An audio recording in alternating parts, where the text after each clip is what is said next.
you're welcome. Certains proviennent de l'Est, certains proviennent de l'Ouest. Tous étaient ambitieux. Se retrouvant dans une terre étrangère, tous étaient remplis d'idées. Et cependant, se réunir autour d'une même table. Et c'est ainsi que les ambitieux qui s'exprimaient sous événements appelés les solutionnaires. Messieurs et dames, bonsoir. Bonsoir. Chers membres du jury, je vous salue. Chers organisateurs, merci pour cet événement appelé les solutionnaires, sous la sponsorisation bien sûr des RUTEC et de l'agence Himalaya, sans oublier une bonne coordination de M. Hans Kawit. Chers messieurs et dames et distingués invités et chers membres du jury, nous vous accueillons tous. Bonjour. Ma mère est une femme forte. Ma mère est une femme congolaise. Chaque jour, elle est exposée aux intempéries de la vie du pays de l'RDC. Mais cependant, elle doit se réveiller chaque matin, prendre ses amis et se rendre au champ. Mais quand elles arrivent là-bas au champ, que fait-elle? Elle travaille avec joie. Elle travaille avec plaisir, pourvu que vous et moi puissions sortir ingénieurs. Pourvu que toi, tu puisses être docteur. Pourvu que toi, tu puisses être avocat. Mais cependant, ma mère, après avoir fait un grand travail si dur, les fruits de son travail est toujours la bienvenue pour nous tous. Cependant, après qu'elle ait produit, il y a des fruits que nous mangeons, il y a des légumes qu'elle produit. Et quand bien même, après avoir tant produit, elle a la charité d'amener des fruits pour ses voisins au village. Mais cependant, ma mère, après avoir produit, que fait-elle avec ses produits? Elle a besoin de vendre. Mais cependant, elle est en zone rurale. Que va-t-elle faire? Elle fait des trocs avec ses amis. Tu me donnes du manioc, je te donne du maïs. Tu me donnes l'orange, moi je te donne la pomme. Mais cependant, elle ne sait pas évoluer. Mais qui son rêve a toujours été de vendre dans la zone urbaine où vous et moi restons, où vous et moi ingénieurs qui sommes, où vous et moi solutionnaires et entrepreneurs avons besoin des légumes. Nos mamans ont besoin des légumes. Et nous savons que les légumes, c'est un élément capital pour la santé. Mais il y a un problème de transport qui se pose. Et maman qui a regardé et a dit à son fils, mon fils, toi qui es ingénieur, mon fils, toi qui es docteur, que vas-tu faire pour moi? Et si vous aimez bien vos mamans, veuillez d'abord acclamer pour la femme congolaise.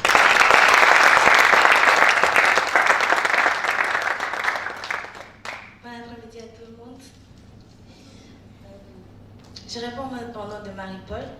Alors, comme nous savons tous, depuis des temps immémoriaux, le transport a toujours été un truc très important parce qu'il permet d'abord la communication, il permet les échanges entre les gens.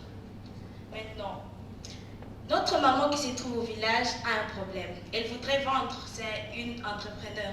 Elle voudrait vendre par exemple dans des milieux urbains pour faire plus de bénéfices. Mais quand elle va se rendre à la gare de la ville, à la gare du village pour aller transporter ses produits, il y a un problème qui se pose. Il n'y a qu'un seul camion. Un camion que tout le monde voudrait utiliser. Mon père, lui aussi, qui répare les chaises, voudrait mettre ses chaises dans le même camion. Il y a aussi, je ne sais pas, la voisine qui produit de manioc, qui voudrait mettre dans le même camion. Alors ma mère, elle ne sait pas comment faire. Elle se demande comment. Je vais mettre tout cela, je vais mettre mes tomates dedans, là où il y a des chaises, il y a tout cela, et elle se demande comment elle va faire.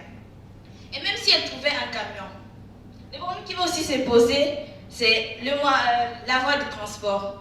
Si elle se dit, le camion dans lequel elle va mettre ses histoires, ça va faire 4 mois, 5 mois. Imaginez un peu de tomates dans un camion qui font 5 mois en route. Ça va arriver, c'est déjà pourri. Et j'aime bien un dicton français qui nous dit, nous sommes ce que nous mangeons. Imagine, ce que tu manges passe par tout cela. Qui es-tu? Alors, comme je disais, notre pays, c'est un grand problème pour notre pays, un si grand pays comme la RDC, d'avoir des problèmes de transport. Vous voyez par vous-même par ces slides, il y a vraiment peu de moyens de voies de transport pour un si grand pays. Alors, nous, en tant que solutionneurs, en tant qu'ingénieurs, nous nous sommes demandés, nous avons d'abord fait un peu d'études, on a demandé aux gens, pour vous, quels moyens seraient les plus raisonnables pour les gens pour utiliser, pour transporter les marchandises et autres? Les gens nous parlaient des trains. Mais quand nous regardons nos réseaux, notre voie ferrée en RDC, c'est vraiment une honte parce que même pour les gens, ça n'arrive même pas à transporter les gens. Alors certains d'entre vous, bon, on m'en a parlé aussi, moi-même j'avais une idée. Les gens m'ont dit, non, pourquoi ne pas installer un TGV? Ce serait une très bonne idée. j'acclamerai pour la personne qui dit ça. Sauf qu'il y a un très grand problème. Si on se base sur l'histoire des pays africains qui se sont hasardés, si je peux dire, permettez-moi de dire les termes, qui se sont hasardés d'installer des TGV, qui ont une économie pourtant plus bâtie que la RDC. Aujourd'hui, ça leur a coûté les yeux de la tête, ils ne savent pas comment se relever. Alors, imaginez un peu la RDC. Vous voyez ici le Kenya et le Maroc. Ils ne savent même plus comment se relever. Je pense même que leurs petits-enfants et les enfants de leurs petits-enfants pourront payer les dettes dans lesquelles ils se sont mis pour cela. Alors nous, en tant qu'ingénieurs, entrepreneurs et solutionneurs, on a pensé à un système de transport. Un système qui pourrait nous aider écologiquement, économiquement et bien d'autres. Moi, par exemple, qui suis du Sud Kivu, à la RDC, j'aimerais un jour pouvoir manger, par exemple, les produits de ma chambre à étau, de M. Hans, et que cela arrive en un temps, à un laps de temps, et que cela arrive à un bon prix, et que cela arrive en bonne qualité. Voilà pourquoi j'aimerais inviter ma collègue qui va nous parler d'un système de transport auquel nous, solutionneurs, on a pensé, qui pourra aider ma maman qui se trouve, par exemple, dans un village, et ta maman qui se trouve en ville, de faire bénéfice toutes les deux. Merci.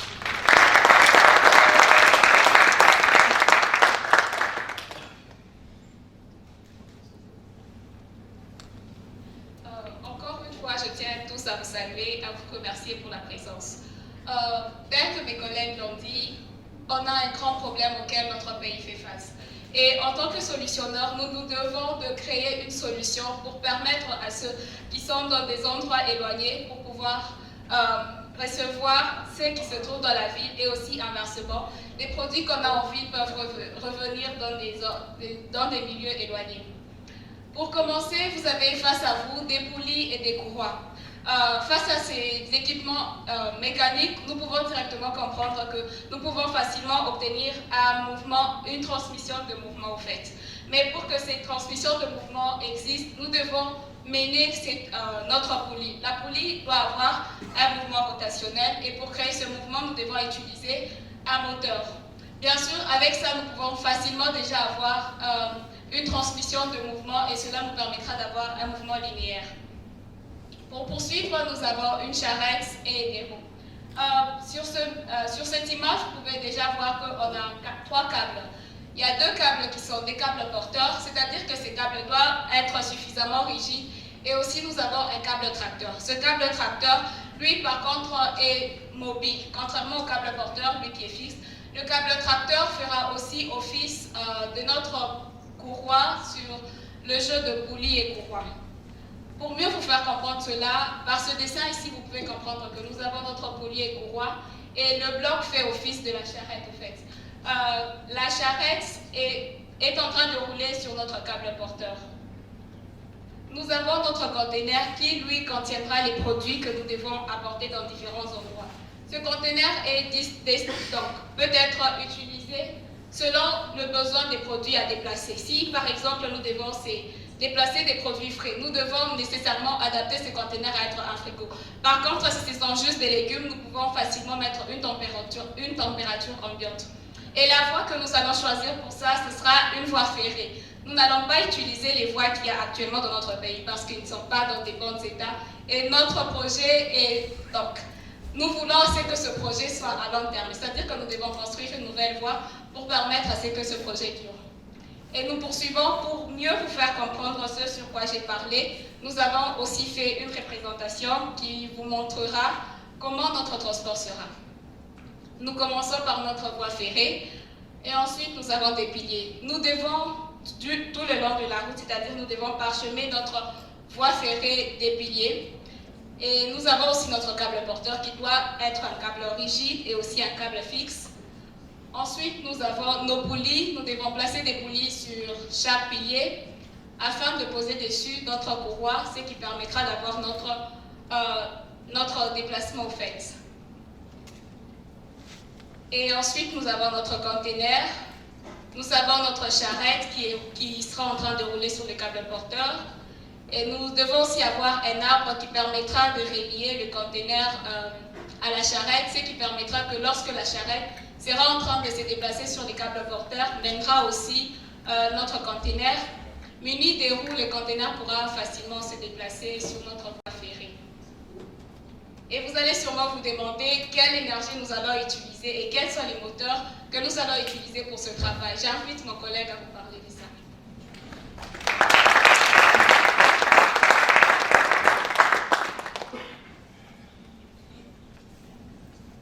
Un système de transport vraiment efficace et un système de transport vraiment que nos enfants pourront aussi hériter si seulement ce système de transport est adapté dans notre République.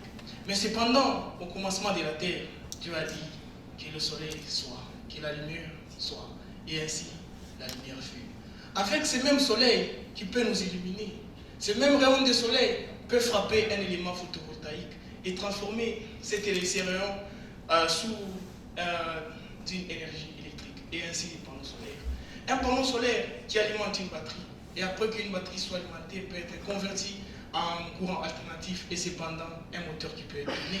Cependant, une fois que nous avons notre moteur qui tourne, on peut également, par ces moteurs qui tournent, accomplir les déplacements de notre transport. Donc ça veut dire que votre conteneur qui peut quitter Dilolo jusqu'à Kassage par exemple, qui peut quitter Luilu jusqu'à Kolwezi, mais aussi sur des grandes distances, si cela vous le permettez, bien sûr. Mais, qu'en est-il de la maintenance? Notre système de transport va pouvoir une maintenance aérienne. Ça veut dire quoi? Quand un câble est suspendu dans l'air, suite à une charge qu'il supporte, il peut se défracter. Cependant, il y aura un système de maintenance aérien. Mais cependant, qu'en est-il d'un métal qui est en frottement? Donc, il faudra des mécaniciens bien qualifiés pour subvenir aux besoins de lubrification. Maintenant, qu'en est-il du sol? Quand on pose un métal sur le sol, et aussi longtemps qu'il y a une charge qui circule dessus, la terre a tendance à se diffracter. Cependant, il y aura des gens de maintenance pour subvenir aux besoins de garder notre système de transport toujours propre. Donc vous voyez par-dessus toute chose que, une fois que ces trois critères de maintenance sont remplis, c'est déjà une très grande opportunité pour que les gens soient engagés à cette entreprise. Vous pouvez vous dire, ça peut coûter cher. Oui, tout système de transport peut coûter cher. Maintenant, qu'en est-il de notre système de transport? Est-il efficace pour ne pas affecter l'économie du pays? Ça, nous allons voir ensemble. Cependant, les systèmes d'énergie, on peut adapter des panneaux solaires, ce qui est écologique et économique. Et sans oublier les câbles de suspension, dépendant du poids et de la longueur ou la distance que nous allons parcourir. Et ainsi de suite, nous aurons également le moteur. Les moteurs sont souvent classifiés et classés selon leur puissance. Et nous devons adapter ces puissances-là par rapport à la distance. Et également, qu'en est-il des voies ferrées? Les chemins de fer. Nous avons chez nous, c'est un centre du cobalt et du cuivre. On peut produire facilement le métal tel que l'acier ou la fonte. On peut adapter l'acier ou la fonte selon notre utilisation pour ne pas trop dépenser. Et, messieurs et dames, une fois que ce système est établi, est-ce que maman ne sera-t-elle pas contente? Maman va se demander, mon fils, tu as vu mon problème? Tu as vu que j'avais un grand problème de déplacement des marchandises. J'avais mes produits. Cependant qu'il y avait des femmes dans la zone urbaine qui voulaient aussi en consommer. Oh, j'ai regardé. J'ai dit, maman, je vais créer pour toi un système de transport qui pourra pallier à cela. Et, chers messieurs et dames, ensemble avec vous, nous avons vu un système de transport. Maintenant, maman qui est en zone urbaine, qui se demande, mon fils, merci beaucoup, je venais de recevoir aussi des marchandises venant de la zone rurale. Maintenant, chers messieurs et dames, vous qui aimez bien vos mamans, parce que c'est à cause de nos mamans que vous êtes des ingénieurs. Messieurs et dames, ici à gauche, si vous aimez bien vos mamans, veuillez lever vos doigts s'il vous plaît. Et ici à droite, si vous aimez bien vos mamans, veuillez lever vos mains s'il vous plaît. Et ensemble, un câble ici et une autre partie B de l'autre côté. Et ensemble, nous sommes.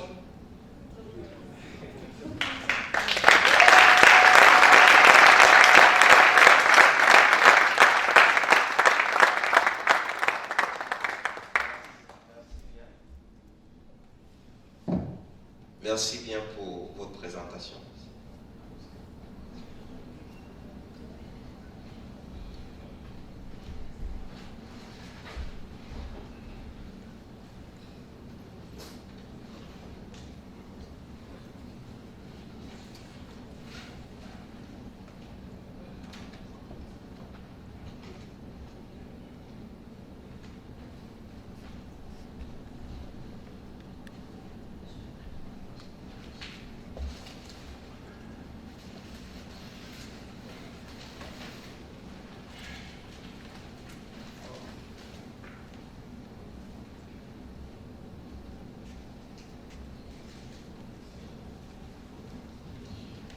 La maman de la zone urbaine a dit, mon fils, ta solution, le problème est bien concret. Mais qu'en est-il de la solution? La solution est-il abstraite? J'ai répondu, maman, ne t'inquiète pas. La solution aussi, et tout est bien abstraite. Cependant, un TGV est à grande vitesse. Maintenant, qu'en est-il de notre système de transport? Sera-t-il aussi à grande vitesse? Nous allons découvrir ensemble. Chers messieurs et dames, soyez attentifs. Regardez bien. Si la vitesse correspond à la vitesse d'un train à grande vitesse, applaudissez par vous-même. Mais si ce n'est pas le cas, donc, vous allez encore nous acclamer, bien sûr.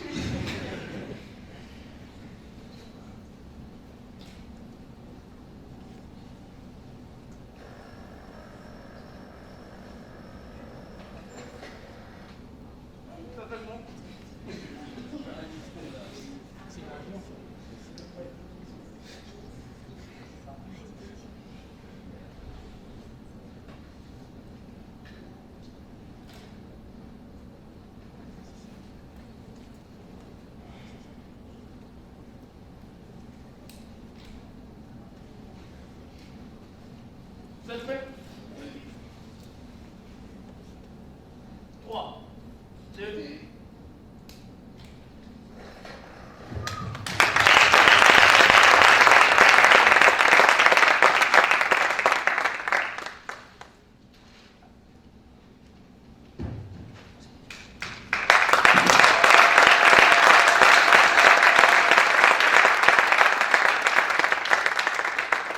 Merci bien, team number 1, pour votre présentation.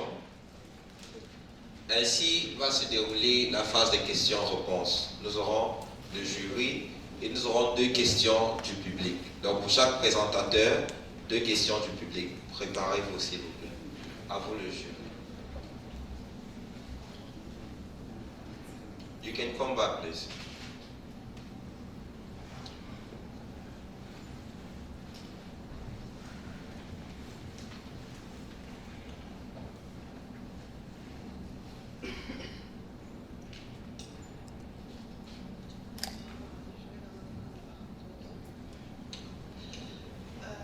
Bonjour à la team. J'aimerais poser une question. Vous avez dit que c'est un moyen de transport, en fait, par rapport à la zone rurale pour la zone urbaine, par vue des travaux, de l'agriculture que notre maman est en train de faire. Si je prends une zone, prenons l'Afrique en général, je ne vais pas prendre le Congo particulièrement, parce que c'est ce problème dans toute l'Afrique en général.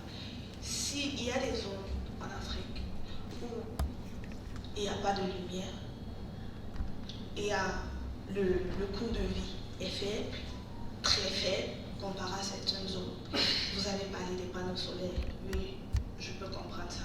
Comment, si ces habitants de la zone, du secteur, en fait je parle du coût, ce coût, ce sera favorable pour eux ou ce sera difficile pour eux pour pouvoir mettre en place ce transport? Merci beaucoup pour la question. Merci beaucoup pour la question. C'est tellement une bonne question. Cependant, par rapport au coût, la mer qui produit, après un temps, on prend le maïs, on récolte ce qui est utile et ce qui n'est pas utile, on en jette. Mais cependant, tous les déchets qui se font jeter par chaque cultivateur peuvent être recueillis. Une fois recueillis, on peut les brûler et produire de l'énergie électrique locale. C'est un type d'énergie qu'on appelle la biomasse. Pour ceux qui font l'énergie ou l'électricité, ils sont avec moi. Merci. Donc, on peut produire l'énergie électrique. Donc, ça veut dire qu'on va alléger un peu les coûts parce que l'électricité sera produite localement dans la zone. Je ne sais pas si j'ai répondu à ta question. Continuez, tu entendais. Une fois que la population fait sa part, les gouvernements peuvent voir un geste vraiment volontaire et un geste plein d'ambition. Le gouvernement peut se soutenir parce que le système de transport lui-même ne coûte pas trop cher. Une fois qu'on associe ces éléments, ça peut se trouver localement et ça peut être produit localement. Et ainsi, il n'y aura pas une grande dépense qui ne va pas affecter évidemment l'économie de la province ou de la zone. Ok. Ça, c'est une part de ma question. Si arrive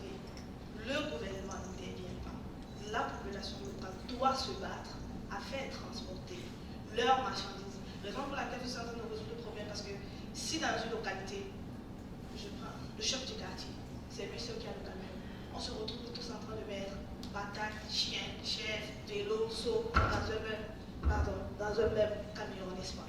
Si arrivé, le gouvernement n'intervient pas dans cela, la localité doit se battre seule pour que leur marchandise arrive en ville. Le coût sera comment? Parce que je prends tous des vivres frais, peut-être dans le conteneur. Vous avez parlé de mettre des trucs frigorifiques. C'est coûteux.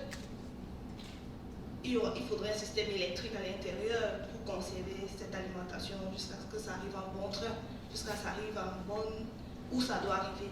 Comment ça va se passer pour la population si ils n'en ont pas de moyens? Est-il favorable ce moyen de transport pour eux? D'accord, merci beaucoup pour le développement.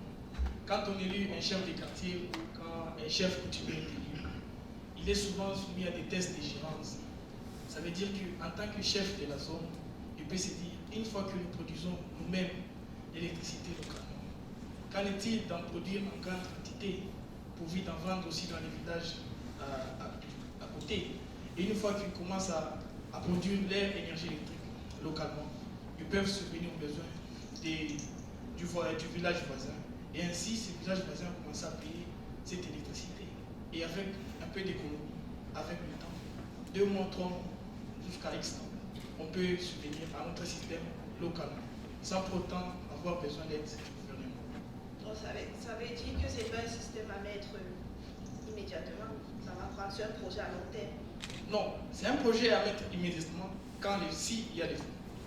S'il n'y a pas les fonds, on peut commencer à construire étape par étape.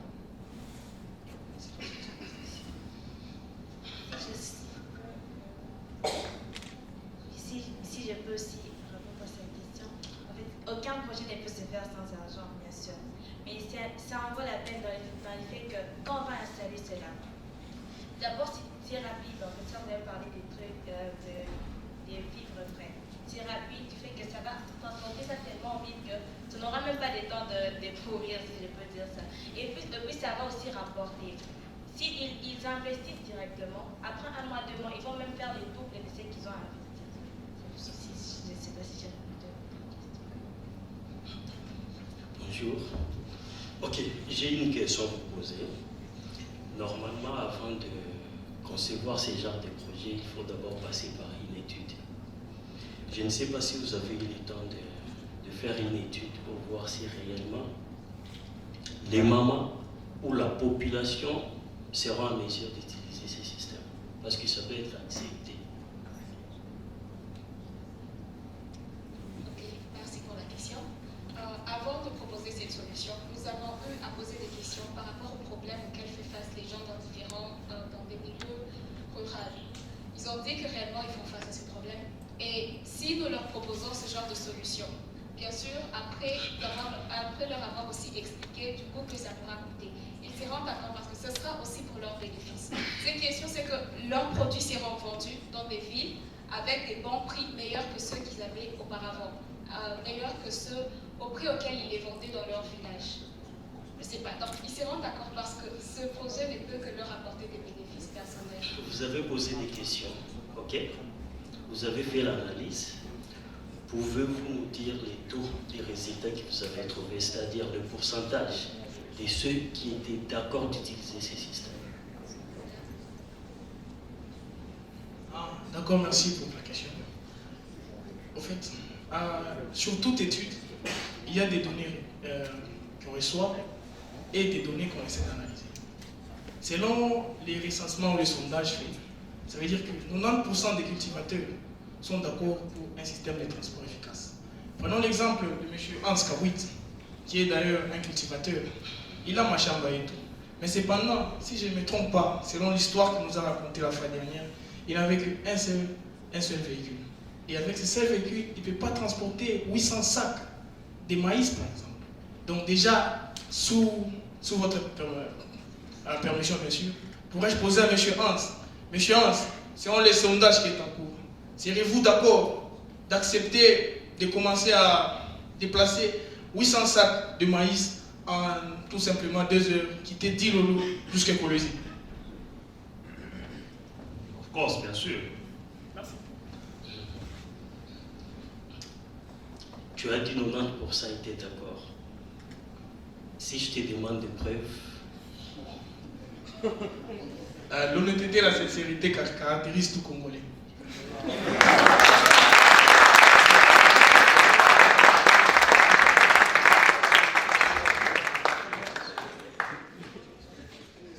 ok, c'est bon.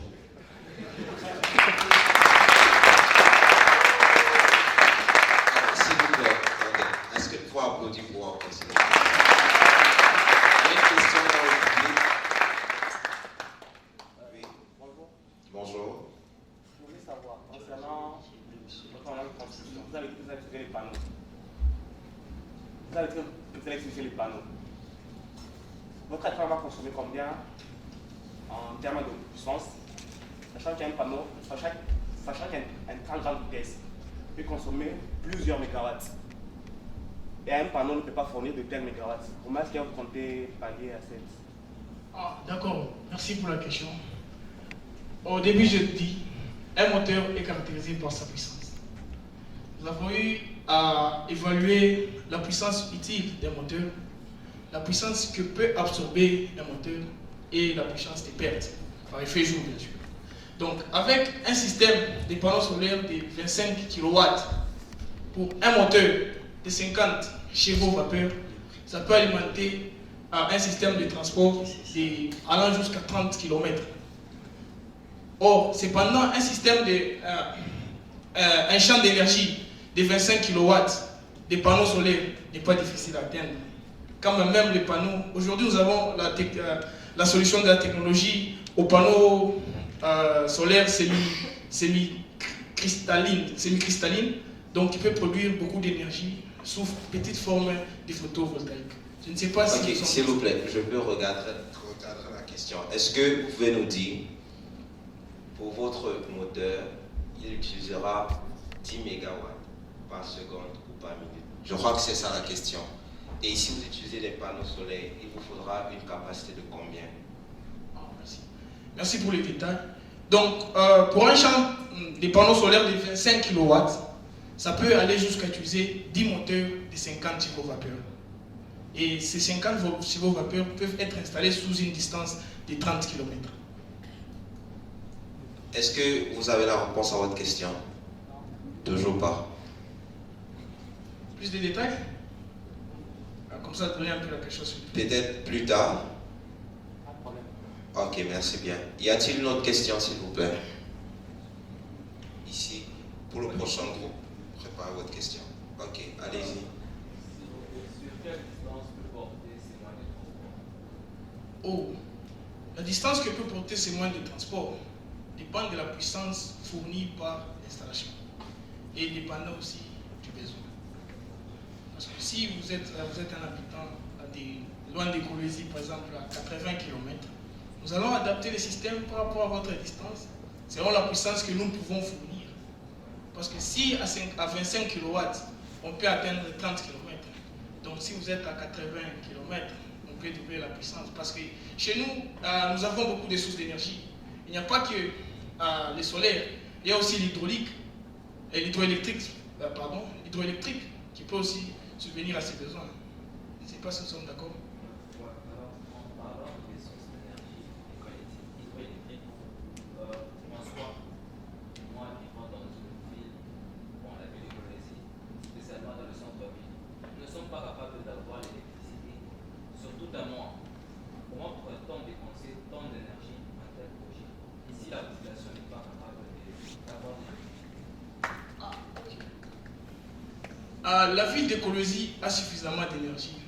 Cependant, la population n'est pas en mesure d'en consommer parce qu'on privilège le mining. Cependant, on privilège ce qui peut rapporter beaucoup plus sur l'économie de la province. Or, l'énergie produite par les deux barrages de Nseke et de Nzilo peut subvenir aux besoins de toute la population de la ville et de la province du Lualaba. Mais cependant, comme la province du Lualaba héberge beaucoup d'entreprises minières, c'est là, alors de ces faits, on privilège ces entreprises minières plutôt que la population. Donc ça veut dire que si notre entreprise peut aussi ramener et affecter sur l'économie de la province, donc notre entreprise, notre système de transport sera aussi privilégié.